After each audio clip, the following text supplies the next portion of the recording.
आज के सवाल पर्दे से रिलेटेड हैं कि किसी ने पूछा कि क्या चाचू से तायाबू से पर्दा है कि नहीं, क्या देवर जेठ से पर्दा है कि नहीं। और मोस्ट फ्रीक्वेंटली जो क्वेश्चन पूछा गया है वो ये है कि हम जॉइंट फैमिली सिस्टम में किस तरह से पर्दा करें जबकि सारे गैर महरम वहाँ रहते हैं, तो कैसे मैनेज किया जाए। तो सबसे पहले तो मैं आपको कहूँगी कि आप इसके डिटेल आंसर्स जो हैं ये मेरी पर्दा सीरीज़ में मौजूद हैं। आप यूट्यूब चैनल पे जाएं, वहाँ पे पर्दा सीरीज़ होगी, वहाँ पे इन सब सवालों के जवाब दिए गए हैं, ठीक है, डिटेल के साथ। अभी मैं थोड़ी सी बातें बता देती हूँ आपको। चाचू, तायाबू, मामू, ये आपके ऐसे रिश्ते हैं जिनसे आपका पर्दा नहीं होता। इसी तरह से आपके दादाबू और आपके दादाबू के भाई, इनसे पर्दा नहीं होता। और देवर और जेठ, इनको तो आग कहा गया है, इनके साथ तो आपका रोज़ का वास्ता है, इनसे आपका लाजमी पर्दा है, ठीक है। आपके जो ससुर हैं उनसे आपका पर्दा नहीं है। बाकी ससुर के भाई और जितने भी ससुराली रिश्तेदार हैं सबसे आपका पर्दा है, ठीक है। ससुर से पर्दा नहीं है और देवर जेठ से लाजमी है।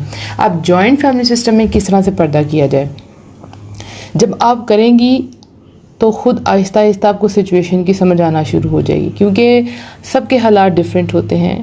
सब जो है उनके ससुराल डिफरेंट होते हैं। सम टाइम बहुत अच्छे ससुराल वाले होते हैं, सम टाइम बहुत स्ट्रिक्ट ससुराल वाले होते हैं। तो ये आपने उनके मुताबिक देख के करना है कि कैसे किया जाए। कुछ बहुत कोऑपरेटिव होते हैं। अब देखिए, आपको स्कार्फ से पर्दा करना है, ठीक है, क्योंकि चादर जो अगर आप लेती हैं और बार बार उसको मुंह के आगे करती हैं तो आप कैसे घर का काम करेंगी, आप सर्व नहीं कर सकती और वो एक नीट एंड क्लीन चीज़ भी नहीं लगती और देखने वाले को लगेगा कि ये बहुत मुश्किल ना पड़ गई हमारी वजह से। और कोई भी तीसरा बंदा आता है आपके घर में तो वो कहेगा ये तो बहुत मुश्किल चीज़ है, हम तो अपनी बेटियों को नहीं करने देंगे, ठीक है। तो आप कोशिश करेंगे कि आपने स्कार्फ रखने हैं जो 4 कोनों वाले स्कार्फ होते हैं, ठीक है। आप जब उसको कोने को कोने के साथ मैच करके स्कार्फ पहनती हैं, ठीक है, मिला के, तो वो स्कार्फ छोटा हो जाता है। आपने क्या करना है, कोने को कोने से मिलाने से पहले ही उसको छोड़ देना है, ठीक है। थोड़ा सा उसको टर्न कर लेना है ताकि वो आपके सर पे बैठ सके और उससे आपने निकाब करना है, ठीक है। डार्क कलर्स के स्कार्फ लेने हैं ताकि अंदर से आपके बाल नज़र ना आए। इससे स्कार्फ से ये फ़ायदा होता है कि आपकी पूरी बैक कवर हो जाती है। अगर आप उसके साथ दुपट्टा लेना चाहें तो ले सकते हैं, अगर नहीं भी लेंगे तो पूरा कवर हो जाएगा, ठीक है।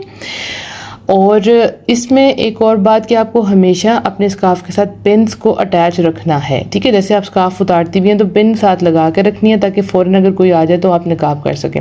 आप अगर किचन में काम कर रही हैं तो शुरू में आपको प्रॉब्लम होगी कि घर वालों को नहीं पता होगा कि बता के आना है, तो उसमें फिर ये है कि आप उसमें स्कार्फ कर लें और उनको फिर बता दिया करें कि मैं किचन में जा रही हूँ, ठीक है। उनको ऐसा ऐसा समझ आ जाएगी और इंशाल्लाह कोऑपरेट करेंगे।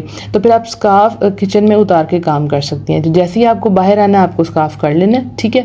आप अपने रूम में जाएंगी तो आप उतार लेंगी, लेकिन जब आपको सर्व करना है, ठीक है, ये बात याद रखें कि हमारे घरों के माहौल ऐसे नहीं हैं कि जिनमें हम घर अपने कमरे में बैठ जाएं और हमारे मर्द हजरात जो है वो सर्व करें। होना चाहिए, लेकिन अभी वो ट्रेन नहीं है। आप वो पहली बंदी है जो अपने घर में से पर्दा कर रही है, तो कैसे आपको ट्रेन करना है, टाइम के साथ साथ ट्रेन करना है। तो आपको आगे होकर खुद सर्व करना है, वरना आपसे कहा जाएगा कि ये तो पर्दे ने तो बहुत मुश्किल क्रिएट कर दी है और दीवारें क्रिएट कर दी हैं, हमारी बहू अंदर जाके बैठ गई और बाहर मेहमान आए हुए। नहीं, आप सब रिश्तेदारों को अच्छे तरीके से सर्व करें।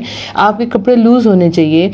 आप हाथों में चूड़ियाँ ना पहने जिनकी चूड़ियों की आवाज़ आए। आप पाजेब ना पहने, जो इस तरह की जो जीनत है वो तो इख्तियार ना करें। कोशिश करके मेहंदी लगा के उनके सामने ना आए हाथों पे, क्योंकि वो भी अट्रैक्शन का बायस बनती है। तो जब आपने ये सब कुछ नहीं किया और आपने कपड़े लूज से पहने और आपने स्कार्फ किया तो ये बहुत अच्छा आपका पर्दा हो जाएगा इंशाल्लाह। किसी ने कमरे में बैठ नहीं जाना कि हम नहीं सर्व कर सकते, हम पर्दा करते हैं, नहीं। अभी आपको आना है, क्योंकि अब हम इंशाल्लाह हम सब मिलके एक माइंडसेट यहाँ पे क्रिएट कर रहे हैं कि नहीं, शरई पर्दे के साथ भी घर चल सकते हैं, क्योंकि अभी हमारा माशरा में आहिस्ता आहिस्ता एक्सेप्ट कर रहा है। उनके लिए बड़ी अजीब चीज़ है, बड़ी स्ट्रेंज चीज़ है कि अच्छा ऐसे भी हो सकता है, घर में पर्दा किया जा सकता है। तो उसको सेटल होने में थोड़ा टाइम लगेगा। उसके बाद जब सेटल हो जाएंगे तो इंशाल्लाह दोबारा से वही सारा सिस्टम क्रिएट हो जाएगा जहाँ पे मर्दाना कमरे अलहदा होते थे और जनाना कमरे, औरतों के कमरे अलहदा होते थे। तो उसको भी टाइम लगेगा। सो आपको आगे आके काम करना है इंशाल्लाह। आप स्टूडेंट हैं तो आपको अगर कॉलेज वगैरह में जाना है तो भी आपको निकाब करके जाना है। ये नहीं कि वहाँ जाके आप उतार दें, बल्कि और उसको बहुत अच्छे तरीके से कैरी करना है ताकि सबको पता चले कि इट्स वेरी ईजी, ठीक है।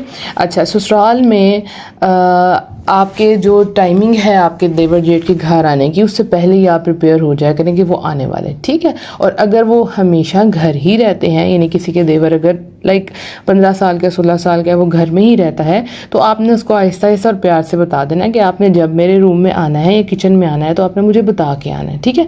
शुरू शुरू में थोड़ी सी नाराज़गी होगी, लेकिन आपने उसको बड़े प्यार से हैंडल करना है। असल चीज़ पता है क्या होती है, हम दीन को फॉलो करते हैं लेकिन अपने अंदर से सॉफ्टनेस को ख़त्म कर देते हैं, हम हार्श हो जाते हैं, बड़े बुरे तरीके से जवाब देते हैं। हमें हक पता चल गया इसका मतलब ये नहीं है कि सबको पता चल गया, हमें इल्म आ गया इसका मतलब ये नहीं कि सबको इल्म आ गया, तो हमने बड़े प्यार से उनको बताना है। असल चीज़ जो है वो दीन में इखलाक का नाम है, ठीक है।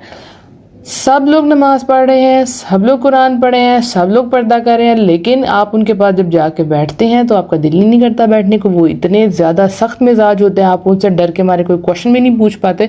सो असल चीज़ जो है वो दीन में इखलाक का नाम है। तो आपने इखलाक से सबको डील करना है। इंशाल्लाह हालात आहिस्ता आहिस्ता मैनेज हो जाते हैं, आहिस्ता आहिस्ता ससुराल वाले इंशाल्लाह आपके साथ कोऑपरेट करेंगे। फ़िक्र नहीं करनी है आपने, और कभी भी निकाह छोड़ना नहीं है, क्योंकि आप अल्लाह की ख़ास बंदी हैं।